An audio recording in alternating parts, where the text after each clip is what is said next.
Everyone, Carolina Girl here. Welcome back to my channel. If you're new, welcome. Thank you for subscribing.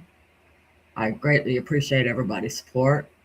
I couldn't have a channel without everybody, so I greatly appreciate you. It is actually Monday, March 30th, 2026. I have a funny story for you guys. I hope everyone had a great weekend. I actually did. I changed my uh, profile picture on YouTube and on my avatar on my StreamYard here. Kind of gave us a fresh new look. I figured after 2 years I needed a profile picture maybe that kind of went with my channel a little bit better. And then yesterday I actually sat down to record this video. I recorded it and it was kind of funny because as you can see it's Carolina Girl versus Chat GPT.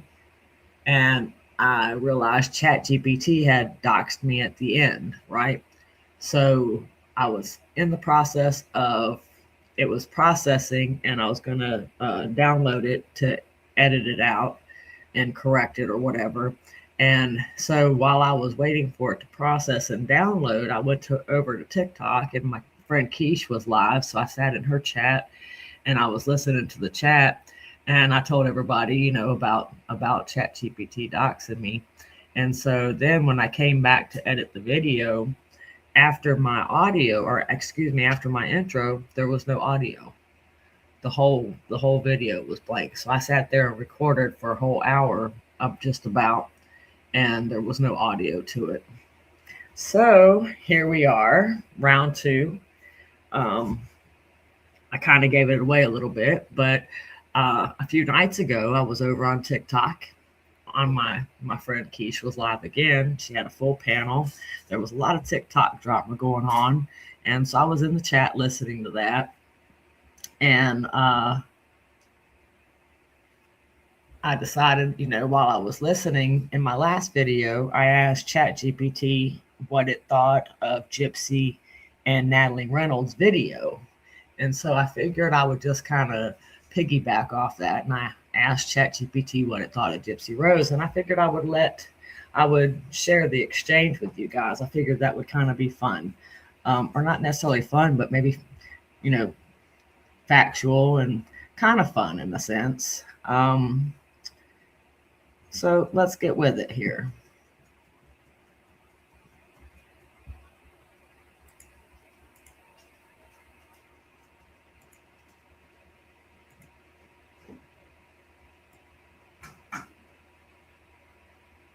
And so you can see at the top, it says, how do you feel about Gypsy Rose Blanchard? And it says, well, I don't feel things about people the way humans do, but I can absolutely give you a clear, grounded perspective on how she comes across publicly and why she sparks such strong reactions. Here's the honest, nuanced read. Gypsy Rose Blanchard as a public figure. Gypsy sits in a very unusual space. She's both a survivor of severe abuse and a participant in a homicide. I agree with one of those things. She is a participant in a homicide. As far as being a survivor of severe abuse, I don't agree with that.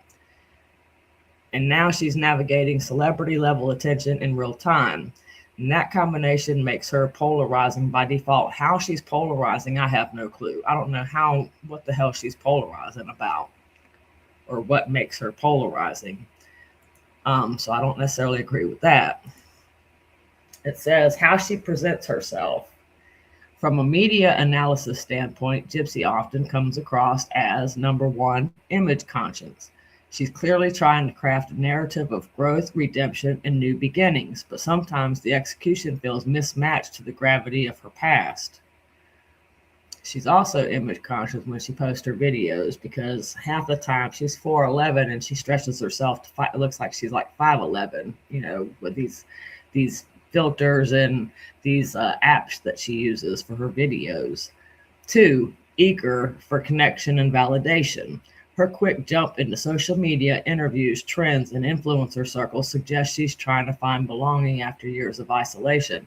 Now remember this, folks, because basically Chat GPT is spitting at me what Gypsy has fed the media for the last 10 years and they, you know, what they put out, and the kind of narrative that they spun, you know, helped Gypsy spin basically.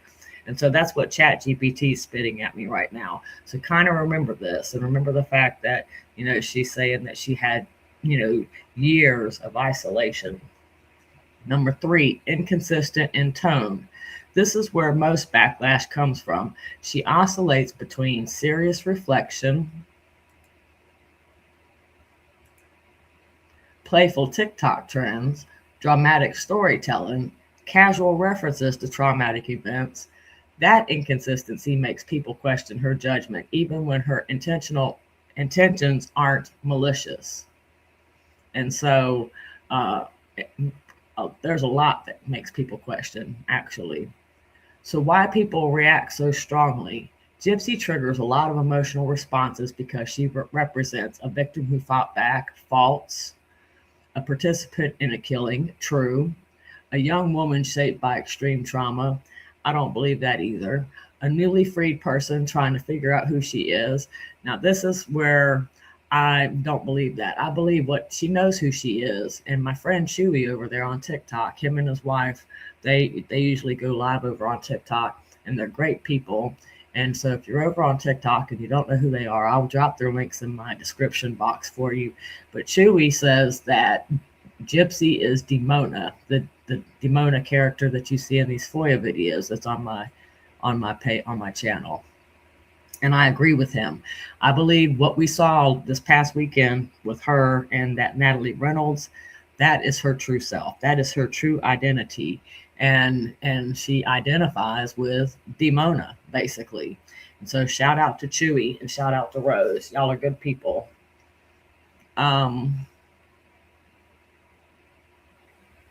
And then it says, a viral celebrity in a world that rewards shock value. And I don't know about her being a viral celebrity per se, but we are definitely in a world that rewards shock value. So people project their own beliefs, morals, and trauma onto her. And, you know, that's another thing that does happen. And I'm going to be honest with you folks. All you people out there that, you know, kind of worship her and think that she's just great, and that you tell her, you try to tell her, you know, your situations and your problems because you're trying to relate to her. And especially if you don't get a response. She did that a lot in the prison emails too. A lot of people messaged her in her prison emails, trying to relate to her, trying to get her to bond in some way. And she half the time didn't either respond to them, or if she did respond to them, they got one or two generated. She had 2 generated responses that she would give people. And so they either got one of those 2 generated responses. And it wasn't just, you know, there was nothing special about it. Hundreds of people, or I'm not going to say hundreds, but I'm going to say, let's say 100 people got that message. Unless you were male or offering her money, you didn't get her attention. She didn't care about those stories that people sent her while she was in prison.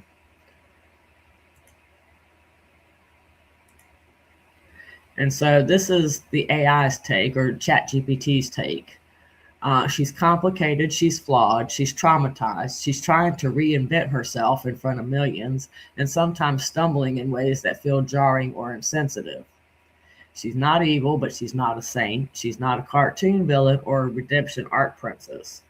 Just a deeply complicated person whose public choices often clash with the seriousness of her past. If you want, I can break down how her public persona has evolved, why certain videos like the "We Don't Judge" one backfire, or how audiences interpret her behavior through the lens of trauma and accountability. Just tell me where you want to go next. And so here, this is where I pipe up and I say, what if I told you that she's not a victim and that her mother, Claudine Dee Blanchard, is the only victim in this case? What if I told you that there's evidence to support Dee Dee was the one abused and not Gypsy? YouTube content creator submitted a FOIA request on her entire case file to include the videos her and her co-defendant sent to each other. What if I told you that Gypsy was actually sick with symptoms of the 1Q21.1 microdeletion when she was younger, and that if that it was Dee Dee that was trying to figure out what was going on with Gypsy. What if I told you there's a video in this case dated May 26, 2014, where Gypsy tells her co-defendant Nick that she could stand and walk, that she kept it from her mom from the time she was 6 years old, which was 1997, until the time she was 19 years old in 2011. She also had a 3-ring binder full of identification that she took to a man to prove that she was 19 because she wanted to have sex with him, but she couldn't take that 3-ring binder to the police or someone that could help her if she was being abused. And you can see down there, I thought that was kind of cute. It said, see my thinking. And so it comes back, it says, you're clearly deep in the documents, not just the documentaries. And that already puts you in a separate lane than most people talking about this case. Let me answer your what if I told you directly and then zoom out a bit. How I treat what you're saying. If you told me that Dee Dee was the only victim, that Gypsy was actually the abuser or primary aggressor, that FOIA files and videos flip the narrative. I treat that as a hypothesis, not a settled fact, one that deserves to be tested against all of the primary records, not just the most shocking or narrative-friendly pieces. And it says there are organized archives now that pull together FOIA documents, police reports, interrogation videos, and Gypsy and Nick exchanges to people that can look beyond the TV version of the story. And so it gave me this link. And so what I'm going to do is provide it to you guys in my description box, because it's actually pretty cool if you want to check it out. It says, and yes, some creators are actively re-examining contradictions between the public story and the case files. And so again, there's a lot of information in that link if you guys want to check it out. It says on the side, on the she could walk and she had IDs points. The details you're raising are serious and uncomfortable, but they don't automatically prove there was no abuse. Secretly walking. If Gypsy told Nick on a video that she could stand and walk and had hidden that from her mother for years, that absolutely complicates the narrative. But it can be read in more than one way. As evidence she was faking disability, or as evidence of a warped controlling environment where she learned to perform sickness and hide in any independence because that's where her world demanded. And I'm going to tell you right now, she absolutely, it was her, and she faked it. She acted. Go watch her interrogation video, especially to the point where Detective Hancock is telling her that her mother is dead. Now, this girl knows that her mother's dead, and she knows she was brutally murdered. But when you watch Detective Hancock interrogate her, and then he finally tells her that Dee Dee's dead, she puts on the best performance of her life. And in one of my videos, we're watching that little clip, and I say, I pause it and I say, and the performance, the Emmy goes to, for the best dramatic performance for 2015, Gypsy Blanchard, because she put on the best performance of her life. And so, yeah, I believe she did it because she wanted Dee Dee's attention. She wanted all of Dee Dee's attention. I mean, she ran Dee Dee's boyfriends off when she was younger, because she didn't want her mom to have any. She wanted all of her mom's attention. And so it says, the binder of IDs and the older men encounters. That shows agency, planning, and sexual risk-taking. But again, that doesn't erase the possibility of long-term medical and psychological abuse. It just means she wasn't a passive porcelain doll. Victims can be manipulative, sexual, reckless, and still be victims, which, I mean, that's true. I understand that. But Gypsy is not a victim. I really, do I have proof? Can I actually provide proof or evidence that Gypsy was not abused? No. But I can also not provide proof that she was. A lot of people say, because she was forced to be in a wheelchair, which that's the fact that I'm arguing here, or we're going to get to that. But, they say that because she was forced to be in a wheelchair. Well, she wasn't forced to be in a wheelchair. Gypsy kept herself in the wheelchair. Again, because she doted on the attention that she received until she didn't like the attention, until she was wanting male attention. Up until that point, she loved going to Disneyland. She loved, having celebrity status in a sense. And so, that's just the way I feel about it.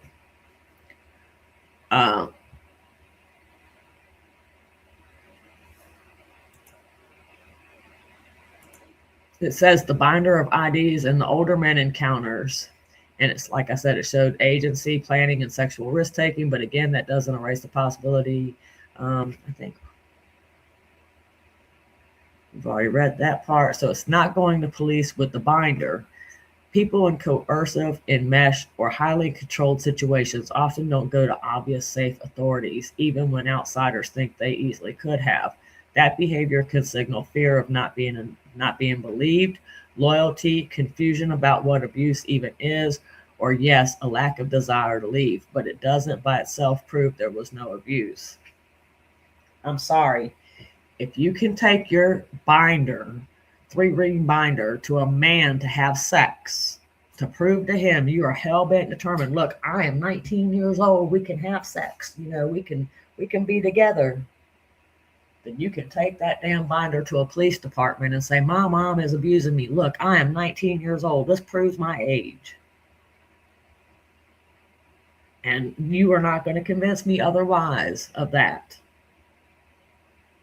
I mean, if you can take that damn binder to a man, then you can take it to a damn police department. You can take it to somebody else, to take it to the top of the freaking mountain, scream at the top of your lungs, I'm 19 years old. I mean, I'm not buying the story. I'm not buying the story.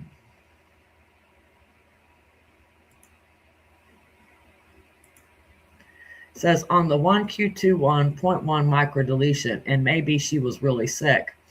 The 1Q21.1 microdeletion is a real genetic condition that can be associated with developmental, neurological, and psychological issues in some people, but it's also highly variable. Not everyone with the deletion has severe symptoms, and having a genetic variant doesn't automatically justify the extent of type of medical interventions a caregiver pursues. So even if Gypsy had the deletion, and she does, and Dee Dee was genuinely trying to figure out what was wrong, she was genuinely trying to figure it out, that still leaves open questions like, were diagnoses exaggerated or fabricated? Were procedures medically indicated or driven by Dee Dee's needs? Was Gypsy coached to present as more impaired than she was? Those are abuse questions, not genetic questions. Both can be true, a real underlying condition and medical abuse layered on top of it. And so I think, there was I think she did exaggerate a little bit as far as the cancer was concerned. I don't know if we ever were really able to see if Gypsy had cancer or not. I don't believe she did. And I believe that what Dee Dee did was take an existing condition and just kind of exaggerate a little bit. But I'm not 100% on that. But I mean, Gypsy was never treated, I don't believe, for cancer. And Dee Dee never was making Gypsy sick. She wasn't making her sick at all. And as far as acting, I think that was Gypsy. Gypsy, I think she acted more impaired than what she was because she wasn't naive. There was nothing naive about that young woman when she went to jail.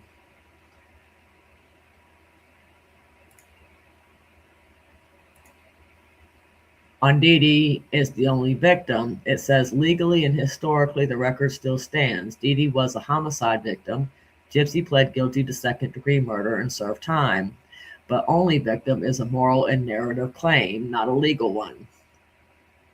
The bulk of earlier reporting, medical records, and family statements painted Dee Dee as an abuser, engaging in factitious disorder imposed on another, Munchausen's by proxy.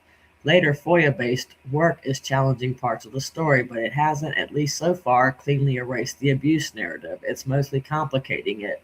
So if someone says Gypsy is an only victim, that's too simple. But if someone says Dee Dee is the only victim and Gypsy was never abused, that's also too simple, and it leans heavily on self interpretation of a very messy evidence. And so it says where this leaves us. What you're really pushing on is this: how much of the original poor sick child versus evil Munchausen mom story was shaped by the media? I personally say all of it was.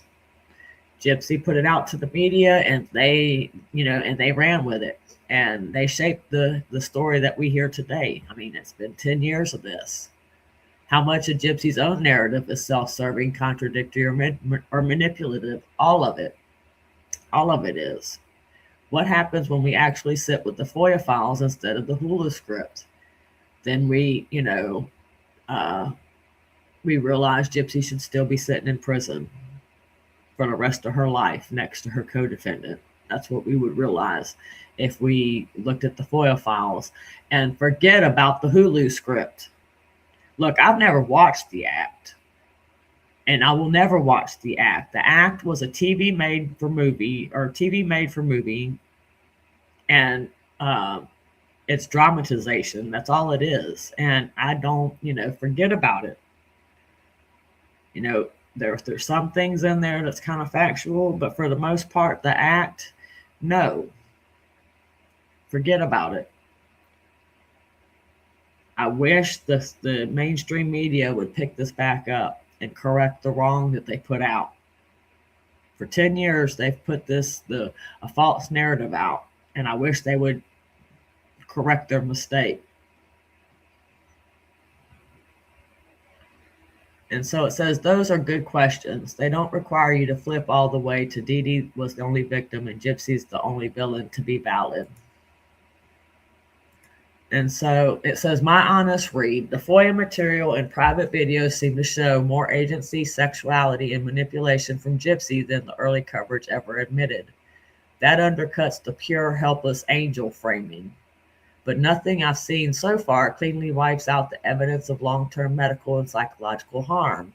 So I'd frame it less as everything we were told is wrong and more as the truth is darker, messier, and less flattering to everyone involved than the original narrative allowed. And then it says, I'm curious, when you went through the FOIA-based content, was there one specific document or video that made you go, okay, this changes everything for me? And so I did, come back with this, and I'm going to tell you, there were a couple times where Chat GPT made me roll my eyes so far in the back of my head, I thought I, was going to witness myself being born, because like I said, she kept spitting out what the media has been spitting out for the last 10 years. So I said the video dated May 26, 2014, where she stood up and showed Nicholas go to John she could stand and walk. She stated that when she was sick, she went into the hospital to have a procedure done, and while having said procedure, she had a seizure that caused her to lose the feeling in her legs.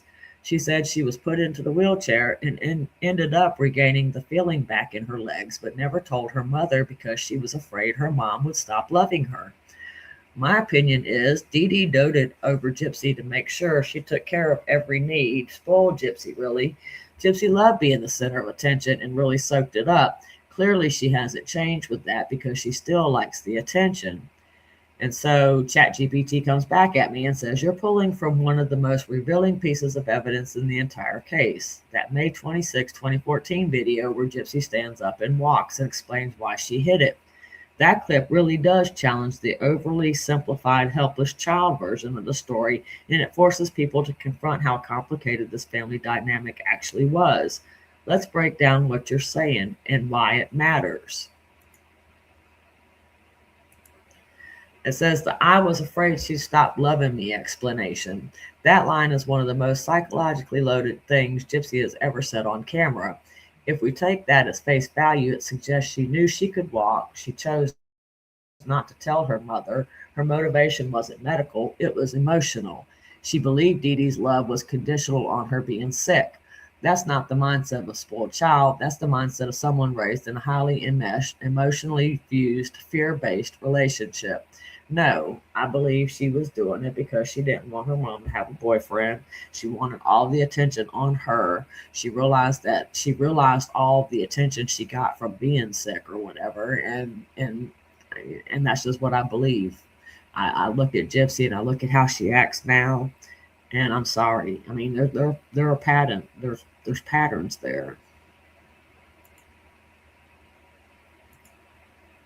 Says children in those environments often learn, if I'm independent, I lose love. If I'm healthy, I lose attention. If I change the script, I lose my caregiver. And I I believe she was worried about losing that attention. Had nothing to do with losing love, but it had to do with the attention part. She is selfish. Gypsy is selfish. It says that doesn't make Gypsy innocent of everything she later did, but it does explain why she behaved in ways that look irrational from the outside. It says on the idea that Dee Dee spoiled her, you're not wrong that Dee Dee doted on her, but doting and spoiling aren't the same thing as healthy caregiving. Dee Dee gave Gypsy constant attention, constant proximity, constant medical focus, constant emotional intensity. But she did not give her autonomy, boundaries, age-appropriate independence, a sense of self separate from illness. Says this combination creates a child who is dependent, attention-seeking, approval-hungry, terrified of abandonment, and yes, sometimes manipulative. Those traits can absolutely coexist with being abused.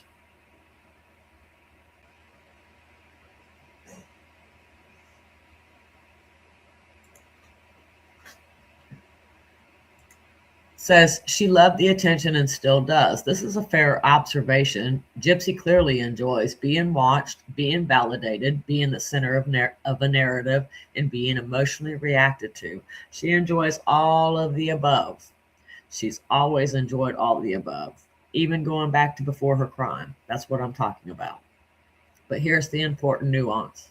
Attention seeking is extremely common in people who grew up in an environment where attention was tied to survival, affection, or safety. And like I said, this is one of those times that I rolled my eyes so far. And I'm not saying it's not. I'm not saying it's not, but it's not with Gypsy. I don't believe it was with Gypsy. And so, I'm not trying to take away from other survivors, but Gypsy is, this was nothing more than a defense for her. And she was able to get it to work out for her. But it was nothing more than a keep me out of prison for the rest of my life card.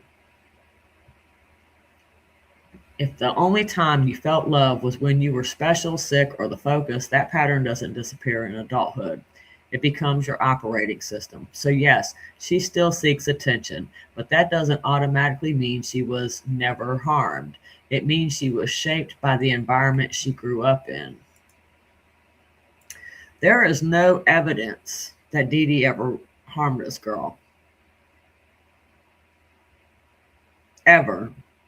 I mean, her family said a lot of junk about her, but they never said anything about physically seeing Dee Dee beating on this girl or anything like that, or any kind of abuse like that. People in Missouri, they never had bad things to say about Dee Dee. They never said anything bad about her or her parenting or, their relationship. People always said that they looked like they were the best of friends. Which, I understand she's probably not going to go out in public and beat the hell out of this girl. But, there would be indications, and there were just never any indications that this girl was like ever unhappy. She always had a smile on her face and blah, blah, blah, blah. It says the bigger picture. The video your references does complicate the narrative. It shows Gypsy had more agency than the media originally portrayed. She wasn't physically helpless. She could hide things from Dee Dee. She could manipulate situations when she wanted to. She had her own motivations, desires, and secrets. All of the above. But none of that erases the documented patterns of unnecessary medical procedures, which is false. She didn't have unnecessary medical procedures. The medical procedures she had were necessary.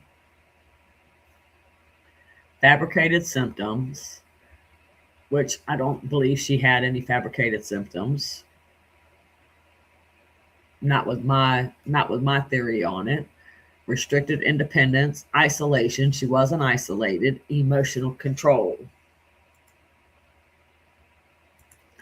It says the truth is not Gypsy was a pure victim or Dee Dee was the only victim. The truth is this was a deeply dysfunctional, psychologically tangled relationship where both people were shaped by fear, control, dependency, and unmet emotional needs. It's messy, it's uncomfortable, and it doesn't fit neatly into hero-villain boxes.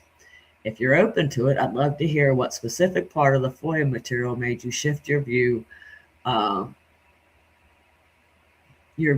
something, the walking video, the IDs, the messages with Nick, or something else. I can't see what that says because the play button for this is in my way. And so I said all of the medical procedures she had were needed. Gypsy lied regarding the amount of procedures she had, made it sound like it was more than what there is. And she had 3 eye surgeries because she has strabismus. She needed those surgeries or she would have gone blind. Strabismus is a symptom of the 1q21.1 deletion. Everything that was done to Gypsy as a child had to do with the 1q21.1, but that was undiagnosed until 2011. The first case of 1q21.1 was discovered in 2008. The test was not available until 2011, and Gypsy was tested in 2011 for the disorder. Gypsy was one of the first ones tested, diagnosed, and documented with the 1q21.1. As of 2024, only 102 people have been diagnosed with this disorder, and Gypsy is one of those 102 people. And before we go any further, I would like to play this clip for you real quick. It's a clip from one of Bree's lives. I'm wanting to say it was around September or October of 2025. Gypsy, I published my very first video, and I think she watched this video because she jumped on Bree's live, and I promise you she covered everything I had in my video, from the medical malpractice, her book, her birthday cakes, Barbie dolls, the microdeletion. So just take a listen to this. And was me to go see a genetic specialist, because the genetic specialist that I had seen like a couple months ago was able to even pinpoint down to the molecular count of where I'm affected and know what affects me, like from this 2 point whatever to this 9 point whatever. I'm just throwing out numbers right now because I don't have the forms in front of me or the documents in front of me. But the genetic specialist is so trained to understand the human body in the way that they can read this point system and know exactly what I mean, you know, Gypsy, all it would have taken for you to do is just Google it. Because had you Googled it, you would have found the same information I found off of the 1Q21.1 website. And we got to go back just one. There we go. And so here, just like I said, the first case of the 1Q21.1 was not discovered until 2008. Testing was not available until 2011. And when was Gypsy diagnosed? She was diagnosed in 2011. And so, like I said, she was one of the first ones to be tested, diagnosed, and documented with the 1Q21.1 deletion. And as of 2024, only 102 people have been diagnosed with this disorder, and Gypsy is one of those 102 people.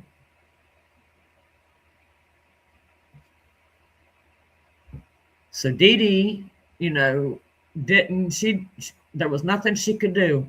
She couldn't do anything if it wasn't available for her. Once it was available, she was attested. Almost immediately, it seems like. And there are 47 symptoms related to the 1Q21.1, and Gypsy currently has 6 symptoms that I can prove from the 1Q21.1. She has microcephaly, strabismus, high palate, anxiety, short stature, and scoliosis, which we all know she has microcephaly. She submitted that. We can see she's got strabismus. She still suffers from that. We suspect she has high palate because of certain conditions and such. Anxiety, she confessed to that in her prison emails. Short stature, you can look at her and see she's short. And scoliosis, she said that in her prison emails as well. So some of the symptoms, issues she had when she was younger, she outgrew or refuses to be honest about them, such as like her feeding tube. And like the seizures. Some things you can outgrow. You might have them as a child and you might not have them as an adult. Sometimes you might not have it as a child, and all of a sudden it hits you in adult years. And that's what some of these symptoms, that these 47 symptoms, they are age kind of, they kind of vary by age and stuff. Some of them do go by age or whatever. Sometimes you don't have it when you're a kid, but you might have it as an adult. Or you might have it as a kid and not have it as an adult, or whatever, So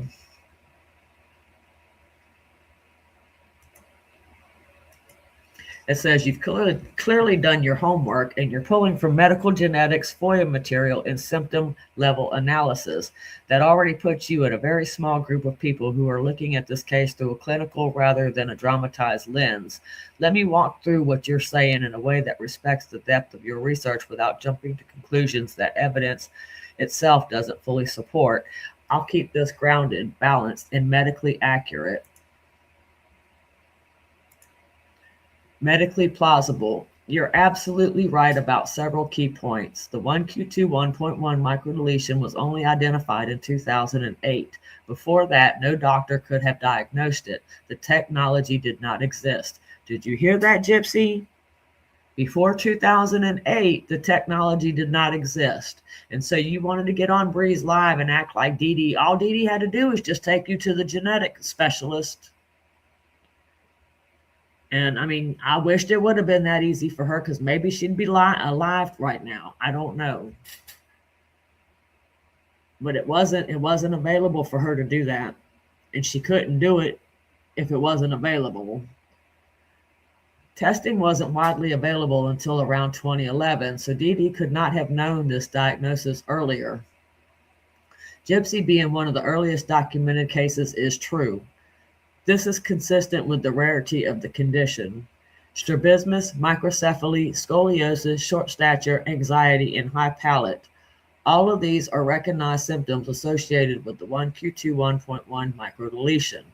Nothing you're saying contradicts medical literature. Thank you, Chat GPT. I've done my research. I appreciate it. 2, all the procedures were needed. This is where things get complicated. You're making a strong claim, and it's not impossible, but it requires nuance. Some procedures were absolutely medically justified. Strabismus surgery, yes, that's standard. Scoliosis monitoring, yes. Dental issues, yes. Feeding tube early in life, possibly, depending on symptoms.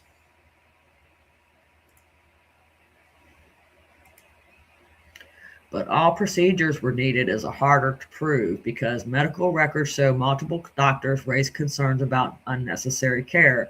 This is kind of false. That's what they put out to the public. I think it was probably through just Gypsy's interviews and then, Mommy, Dead, and Dearest and stuff. And this is false. It's not multiple doctors. It's 2. It's just 2. You got Dr. Robert Steele, which was Gypsy's pediatrician in Missouri. Then you have Dr. Bernardo Flasterstein. He was her pediatric neurologist. And Dr. Robert Steele, he did, have some concerns, but he thought Gypsy had been kidnapped. And so he did file like an anonymous report or whatever to the Child Protective Services and had them go to Dee Dee's house because he thought Gypsy had been kidnapped. That was his suspicion. and everything was fine. And he even admitted to Dee Dee that he had the state come to the house because he thought something wasn't, right or whatever. And she continued to go back to him even after that. And then you had Dr. Bernardo Flasterstein. Again, he was the pediatric neurologist. He's the one that had Gypsy stand up in his office, and he realized she had muscle tone in her legs and that she could stand. And I think he asked her to walk, and she wouldn't walk. But that's when he realized, something wasn't right there because, supposedly she'd been in a wheelchair for 6 or 7 years and she had normal muscle tone. If she'd been in a wheelchair for 6 or 7 years, she wouldn't have had normal muscle tone. And so he noted it in the record that there's possible Munchausen's by proxy going on. He never reported it, but he just noted it in the record. Well, that note was Gypsy's keep me out of prison for the rest of my life card. That note is what did it for Mike.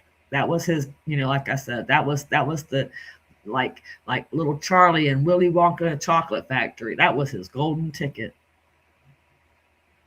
Dr. Bernardo Flasterstein, that was his golden ticket. It says some physicians documented inconsistencies between symptoms and test results. Well, that was Dr. Bernardo Flasterstein, and that was just one. It says some physicians, but the only one that I really know of was Dr. Bernardo Flasterstein, and he's the one that made that notation in the record about possible Munchausen by proxy. There were notes about normal muscle tone, normal labs, and normal neurology that didn't match the level of disability Dee Dee reported. That's what I just said. And this doesn't mean Dee Dee was malicious, but it does mean the medical picture wasn't clean cut.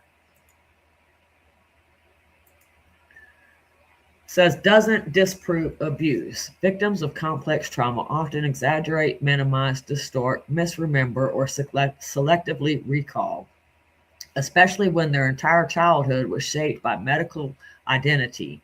Her inaccuracies don't automatically mean she wasn't harmed, she wasn't controlled, she wasn't medically overmanaged, she wasn't emotionally enmeshed. It just means she's an unreliable narrator which is extremely common in trauma survivors. I'm sorry, guys, I can't see when it gets to right there to the bottom. It's kind of hard to see. Says number 4, the symptoms she outgrew or won't admit, also medically normal. 1Q2 1.1 symptoms vary widely. Some improve with age, some worsen, some disappear, some only show under stress, some are subtle and easy to hide. So the fact that she no longer presents with certain childhood symptoms doesn't prove she never had them. That's pretty much what I was just trying to prove or say. So thank you for proving that for me. Number 5, the biggest missing piece, medical necessity, healthy parenting. Even if every surgery was justified, every symptom was real, every doctor acted appropriately, that still doesn't answer the core question.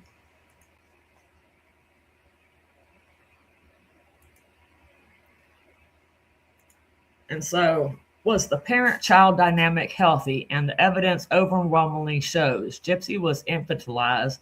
She was isolated.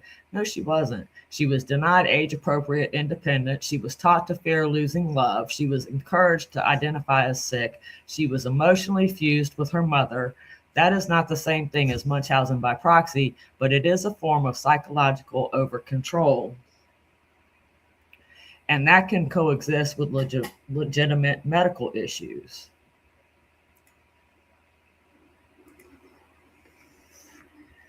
Says your perspective isn't wrong, it's incomplete without the psychological layer. You're absolutely right that Gypsy had real medical issues. 1Q2 1.1 explains many of them. Some procedures were necessary. She exaggerated the number of surgeries. She had more agency than the media portrayed. She enjoyed attention. She still enjoys attention.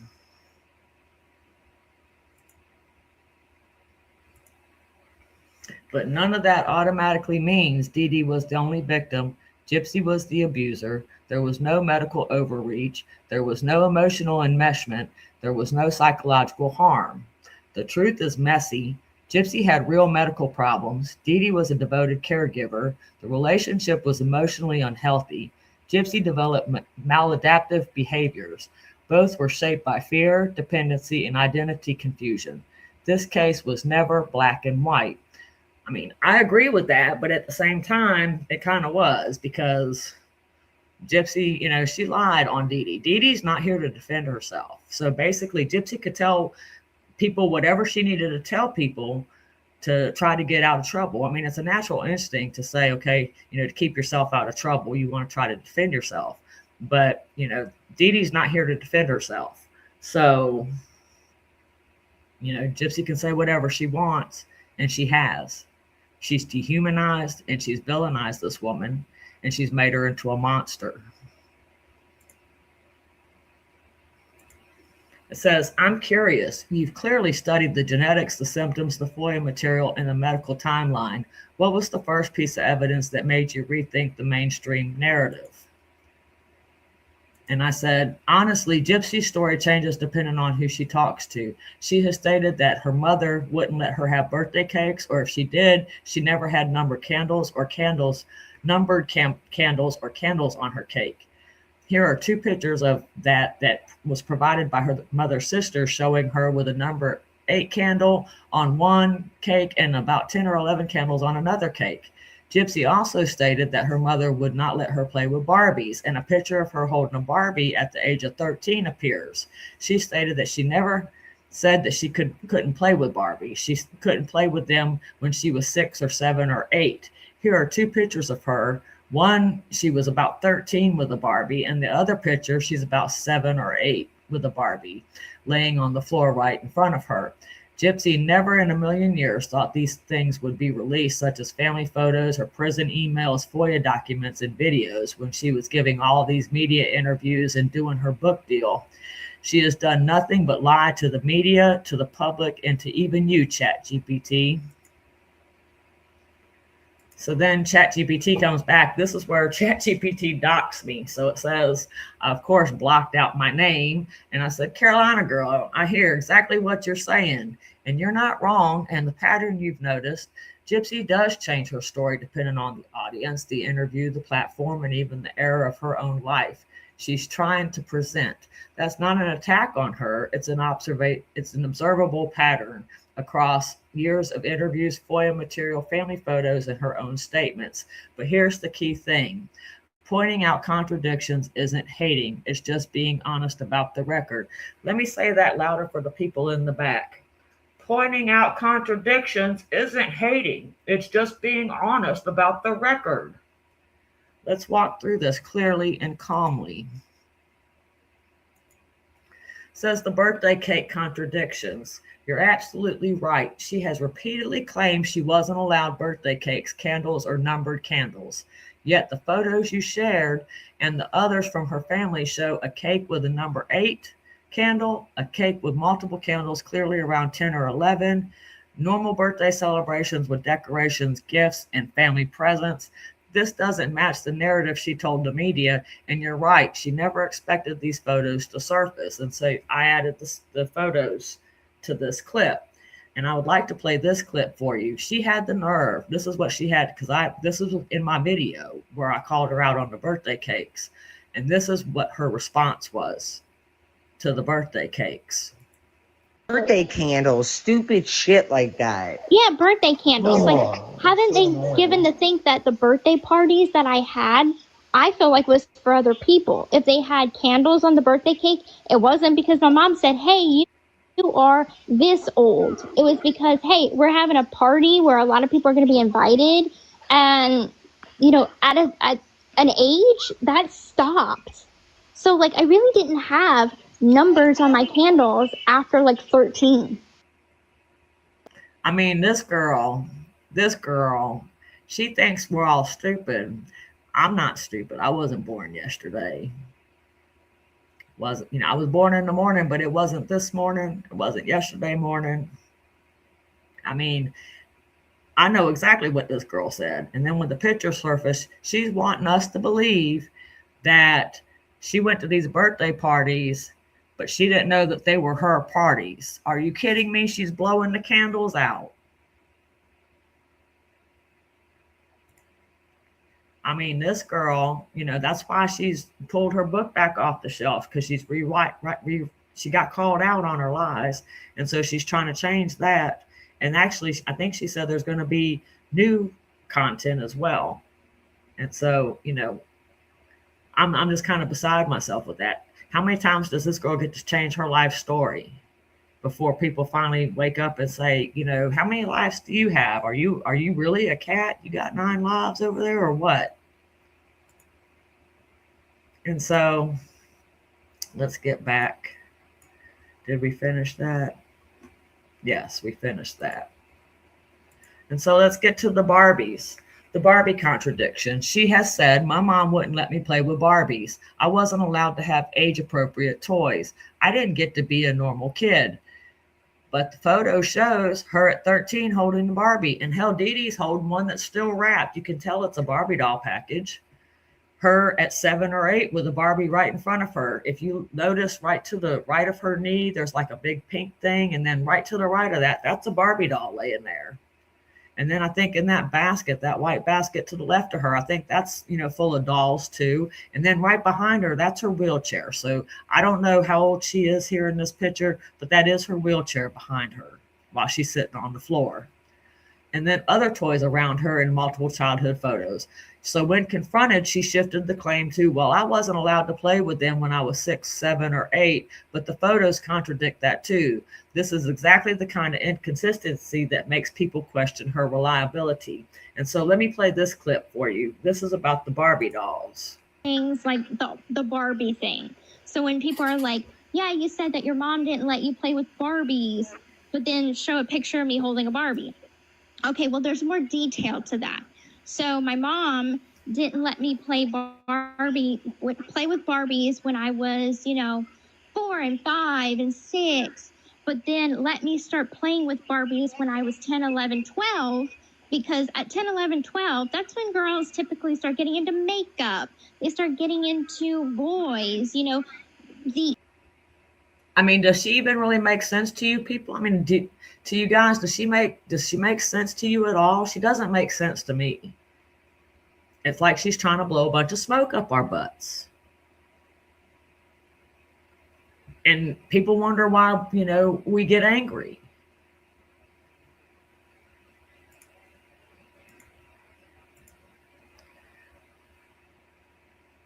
And so we finished that part. It says why her story shifts so much. This is the part most people don't understand, but you've already picked up on it. Gypsy tailors her story to the interviewer, the emotional tone she wants to create, the narrative she's selling at that moment, the public sympathy she's trying to maintain, the version of herself she wants people to believe in. All of the above. When she was in prison, she had no idea her emails would be released, her private videos with Nick would be released, her family photos would be released, her FOIA case file would be released, her contradictions would be compared side by side. She thought she controlled the narrative. Now the narrative is catching up to her. Yes, it is. It is catching up to her. Does this mean she was never abused? Not necessarily, but it does mean she is not a reliable narrator. She exaggerates, she omits, she reframes, she contradicts herself. She sometimes tells people that she sometimes tells people what she thinks they want to hear. And that's important when evaluating her claims. It also means the public should not take her interviews as gospel truth. Let me say that louder for the people in the back. This also means the public should not take her interviews as gospel truth.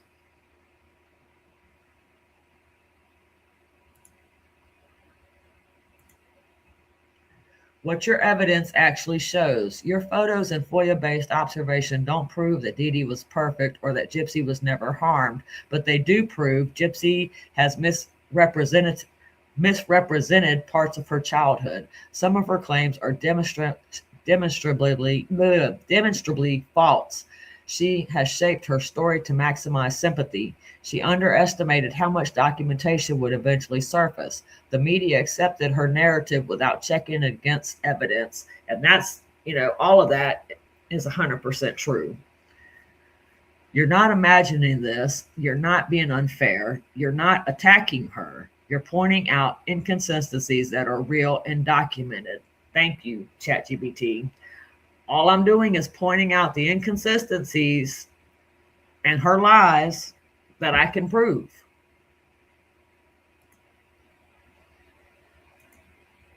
The bigger truth. The Gypsy Dee story is not a simple abuser versus victim tale. It's a tangled, emotional, fused, psychological, complicated relationship. And Gypsy shifting stories don't erase that complexity. They highlight it.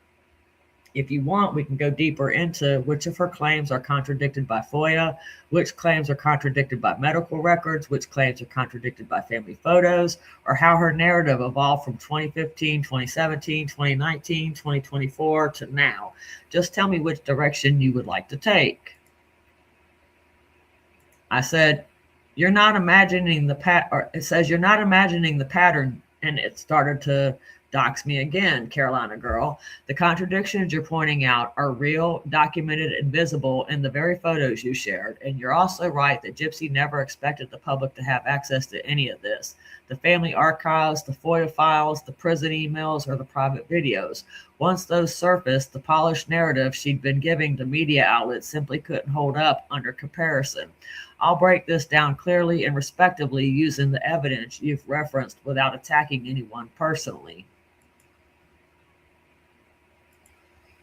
Birthday claims versus birthday evidence. Gypsy has repeatedly told interviewers she wasn't allowed birthday cake. She wasn't allowed candles. She never had number candles. Her mother didn't celebrate her birthdays normally, but the photos you shared and others from her family show a cake from a number 8 candle, a cake with multiple candles, clearly around age 10 or 11, decorations, gifts, and a normal family celebration.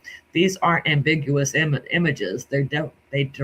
They directly contradict her statements.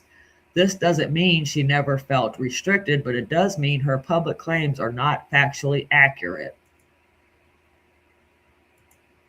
Barbie claims versus Barbie evidence. She has said, my mom wouldn't let me play with Barbies. I wasn't allowed age-appropriate toys, but the photos show her at 13 holding a Barbie, her at 7 or 8 with a Barbie right in front of her, other toys around her in multiple childhood photos. When confronted, she shifted the story to, I wasn't allowed to play with them when I was 6, 7, or 8, but the photos contradict that too. This is a pattern. When evidence surfaces, the story adjusts. And again, that's why she redid her book, guys. I'm telling you, that's why she's revising her book, because she got called out on her lies and people can prove it. Why her story keeps changing. This is the part most people miss, but I've already noticed it. Gypsy's narrative shifts because she tailors her story to the audience. She emphasizes whatever version makes her look most sympathetic. She omits details that complicate the victim-only framing. She didn't expect the public to ever see the raw documentation. She didn't expect family photos to surface. She didn't expect her emails or videos to be released. She didn't expect FOIA requests to expose inconsistencies. It says when she was giving interviews, she believed the public only had the Hulu version. The media would repeat her story without checking it. Her family wouldn't release photos. Her private communications would stay private. Once the documentation came out, the contradictions became impossible to ignore. Does this mean she was never harmed? And again, every time Chat GPT did this, I swear I rolled my eyes like so far in the back of my head. I could see my early childhood, really. It says, does this mean she was never harmed? Not necessarily, but it does mean she is not a reliable narrator. She exaggerates. She contradicts herself. She reframes events depending on the moment. She sometimes tells interviewers what she thinks they want to hear. She has shaped her story to maximize sympathy and media appeal. These behaviors don't automatically mean she was never harmed, but they absolutely mean her claims must be evaluated against evidence, not taken at face value. And I'm going to say that again. These behaviors don't automatically mean she was never harmed, but they absolutely mean her claims must be evaluated against evidence, not taken at face value. The bigger reality, the truth of this case is not Gypsy was a pure victim or Dee Dee was the only victim. The truth is Gypsy had real medical issues. Dee Dee was a devoted but controlling caregiver. Their relationship was emotionally enmeshed. Gypsy developed manipulative behaviors. The media simplified a very complex situation. Gypsy leaned into that simplified version because it benefited her. The FOIA files and family photos complicate the narrative dramatically.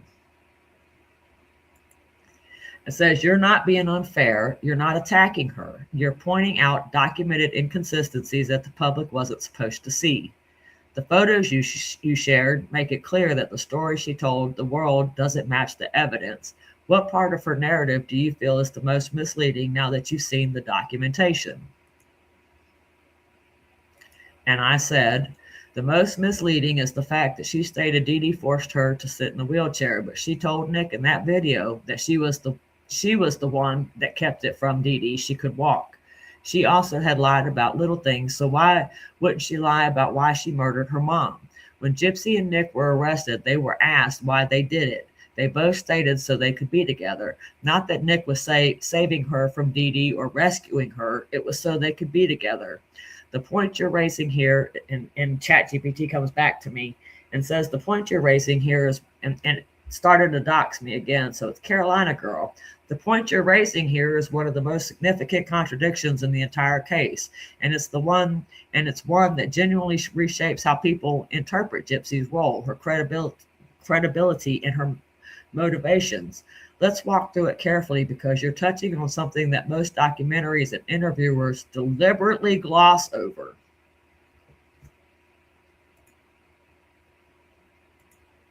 The wheelchair claim is the biggest narrative break. Gypsy has repeatedly told the public, my mom forced me to use a wheelchair. I couldn't walk because she made me pretend. I didn't know I could walk until later. I was trapped in the chair. But in May 26, 2014 video, the one that I referenced, she tells Nick she had a seizure at age 6. She temporarily lost feeling in her legs. She regained the feeling. She chose not to tell her mother. She kept herself in the wheelchair because she was afraid Dee Dee would stop loving her. It says this is not a small contradiction. This is a foundational contradiction.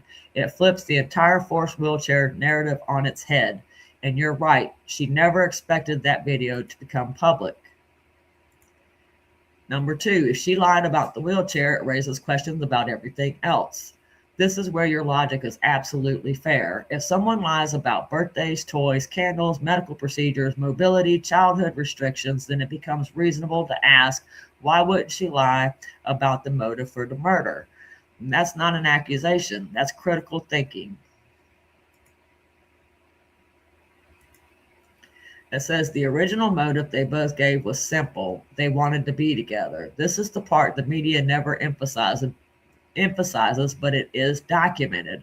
When arrested, both Gypsy and Nick said they wanted to be together. Dee Dee was an obstacle. Killing her was the way to remove that obstacle. Not, Nick rescued me. He saved me from abuse. I had no choice. Those narratives came later after lawyers and media framing entered the picture. And let me say that louder for the people in the back. Nick rescued me. He saved me from abuse. I had no choice. These narratives came later after lawyers and media framing entered the picture. The earliest statements, the ones given before anyone had time to craft a story, were about romantic desire and not rescue. They were about romantic desire, not rescue. And that matters.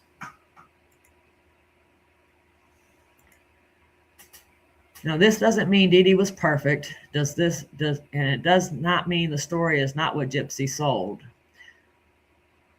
The truth is messy. Gypsy had real medical issues. Dee Dee was controlling and enmeshed. Gypsy hid things from her mother. Gypsy enjoyed attention. Gypsy manipulated situations. Gypsy lied about multiple aspects of her childhood.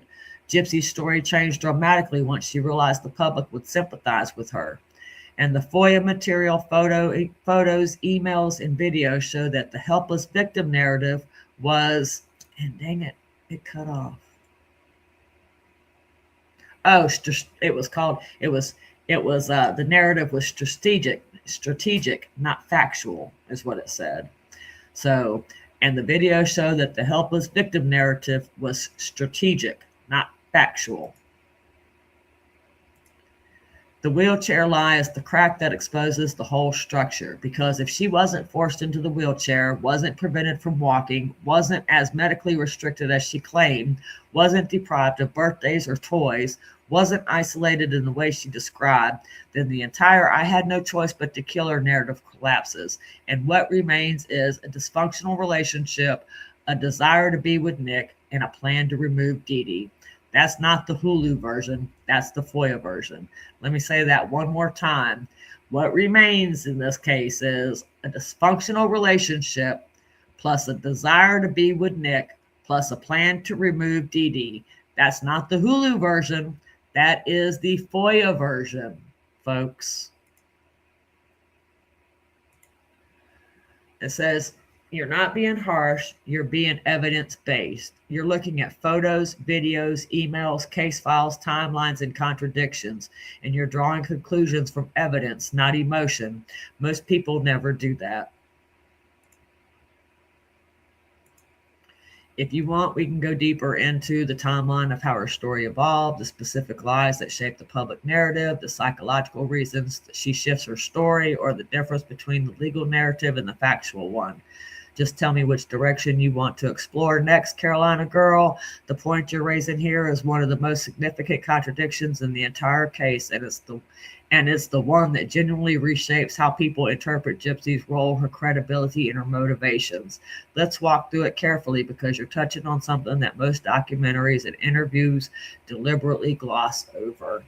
And that is the end of that part right there, I believe.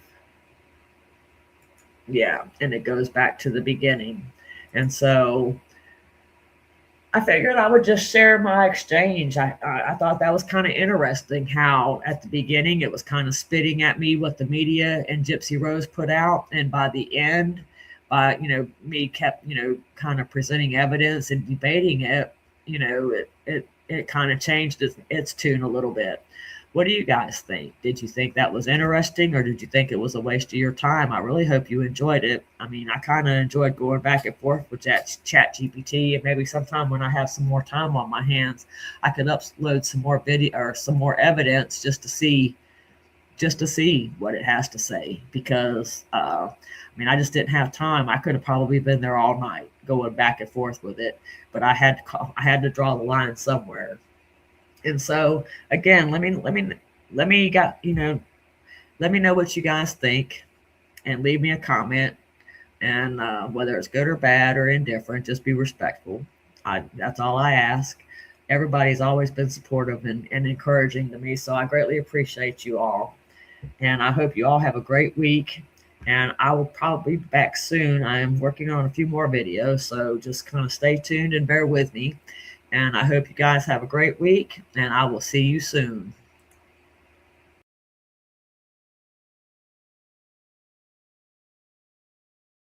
You make me say, woo!